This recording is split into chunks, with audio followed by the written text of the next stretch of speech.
100 ਚੋਂ ਕਿੰਨੇ ਨੰਬਰ ਦੋਗੇ? ਤੋਬਾ ਕਰੋ, ਇੱਕ ਵੀ ਨਹੀਂ ਲਾਂਤ ਭੇਜਾਂਗੇ ਇੱਥੇ। ਇੱਕ ਵੀ ਨਹੀਂ ਦੋਗੇ, ਇੰਨੀ ਪੂਰੀ ਪਰਫਾਰਮੈਂਸ ਹੋ ਗਈ। ਤੇ नवाज शरीफ के बारे में की राय? नवाज शरीफ अच्छा बंदा है। अच्छा बंदा। अस्सलाम वालेकुम गाइस, इस वक्त हम हैं फैसलाबाद में और आपको हम मिलाते हैं एक रिक्शे वाले से और ये जानने की कोशिश करेंगे कि इमरान खान को आए हुए 2 साल हो गए और इतनी ज़्यादा महंगाई हो गई है, तो एक आम आदमी जो डेली बेसिस पे काम करता है उसका क्या कहना है?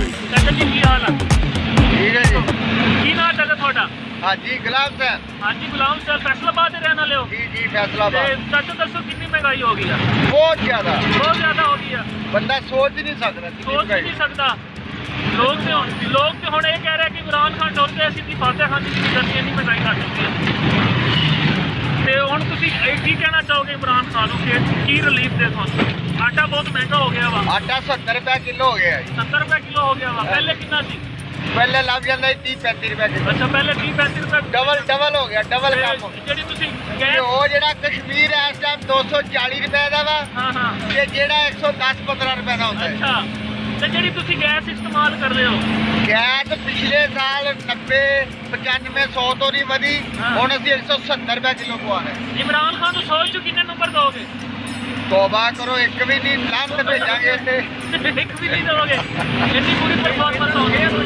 ਤੇ ਨਵਾਜ਼ ਸ਼ਰੀਫ ਦੇ ਬਾਰੇ ਤੁਹਾਡੀ ਕੀ ਰਾਏ? ਨਵਾਜ਼ ਸ਼ਰੀਫ ਅੱਛਾ ਬੰਦਾ ਹੈ। ਅੱਛਾ ਬੰਦਾ ਸੀ। ਉਹਦੇ ਦੌਰ 'ਚ ਕਾਰੋਬਾਰ ਵੀ ਚੱਲ ਰਿਹਾ ਸੀ, ਅੱਛਾ ਵਾਮ ਸੁੱਖ ਸੀਗੀ, ਫੁੱਲ ਸਕੂਨ ਹੈਗਾ ਸੀਗਾ। ਅੱਛਾ, ਤੇ ਤੁਹਾਨੂੰ ਕੀ ਲੱਗਦਾ ਹੈ ਆਉਣ ਵਾਲੇ ਹਾਲਾਤ ਕਿਸ ਤਰਫ ਜਾ ਰਹੇ ਆ? ਮਹਿੰਗਾਈ ਰੁਕੇਗੀ ਕਿ ਨਹੀਂ ਰੁਕੇਗੀ? ਤੋਬਾ ਕਰੋ ਜੀ, ਇੱਥੇ ਉਹ ਤੇਲ 20 ਰੁਪਏ ਲੀਟਰ ਮਗਰ ਵਧਾ ਦਿੰਦੇ ਆ। ਅੱਛਾ, ਤੇ ਜਦੋਂ ਘਟਾਉਂਦੇ ਆ ਜੀ 1 ਰੁਪਿਆ 50 ਰੁਪਏ ਘਟ ਗਿਆ ਤੇਲ ਤੇ ਆਵਾਮ ਬੜੀ ਖੁਸ਼ ਹੋ ਜਾਂਦੀ। ਸਹੀ। ਔਰ ਜਦੋਂ 20 ਰੁਪਏ ਚੜ੍ਹਦੇ ਆ ਉਦੋਂ ਨਹੀਂ ਖੁਸ਼ ਹੁੰਦੀ, ਅੱਛਾ, ਉਦੋਂ ਰੋਂਦੀ ਹੈ। ਜਦੋਂ 1.5 ਰੁਪਿਆ ਘਟਦਾ ਉਦੋਂ ਬਹੁਤ ਖੁਸ਼ ਹੁੰਦੀ ਹੈ। ਉਹਦੀ ਘੁੰਮ ਜੀ 60-65 ਰੁਪਏ ਤੇਲ ਰਿਹਾ ਜੇ। ਅੱਛਾ, ਤੇ ਕਿੰਨੇ ਬੱਚੇ ਤੁਹਾਡੇ ਕੋਲ? ਮੇਰੇ ਕੋਲ ਮਾਸ਼ਾਅੱਲਾ 6 ਬੱਚੇ ਆ। 6 ਬੱਚੇ ਆ, ਮਾਸ਼ਾਅੱਲਾ। ਕੀ ਕਰਦੇ ਵਾ? ਬਸ ਪੜ੍ਹਦੇ ਲਿਖਦੇ ਆ ਜੀ। ਪੜ੍ਹਦੇ ਲਿਖਦੇ ਵਾ। ਤੇ ਕਿੰਨੀ ਕੁ ਦਿਹਾੜੀ ਬਣਾ ਲੈਂਦੇ ਹੋ?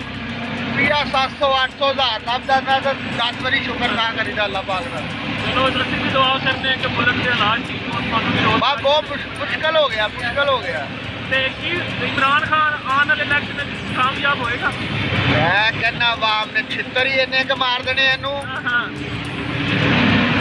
ਚਲੋ ਠੀਕ ਹੈ ਚਾਚਾ, ਮਿਹਰਬਾਨੀ। ਹੁਣ ਤੇ ਝੰਗਬਦਾਰ ਇੱਕ ਦਿਨ ਇਹੀ ਤਬਸਰਾ ਹੋ ਰਿਹਾ ਸੀਗਾ। ਅੱਛਾ ਇੱਕ ਬੀਵੀ ਕਹਿ ਰਹੀ ਕਿ ਕਿਸੇ ਖੜੀ ਦਾ ਸੁੱਟਿਆ ਲੱਗਦਾ। ਅੱਛਾ ਇਹ ਖਾਨ ਦਾ ਬੱਚਾ, ਇਹ ਖਾਨ ਦਾ ਬੱਚਾ ਨਹੀਂ ਹੈਗਾ। ਅੱਛਾ ਅੱਛਾ।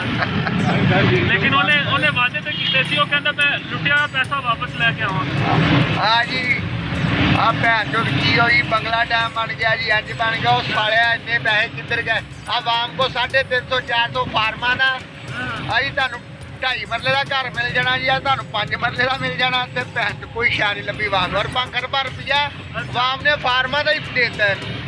ਨਹੀਂ ਤੇ ਇਮਰਾਨ ਖਾਨ ਕਹਿੰਦਾ ਮਹਿੰਗਾਈ ਹੋ ਗਈ, ਤੁਸੀਂ ਲੰਗਰ ਖਾਣੇ ਜਾ ਕੇ ਖਾਣਾ ਖਾ ਲਓ।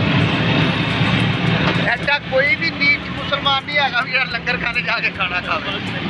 ਚਲੋ ਚਾਚਾ, ਮਿਹਰਬਾਨੀ, ਅੱਲਾ ਤੁਹਾਨੂੰ ਖੁਸ਼ ਰੱਖੇ। ਇਹ ਆਪਣੀ ਕਮਾ ਕੇ ਖਾਂਦੇ ਭਾਵੇਂ ਜਿੱਦਾਂ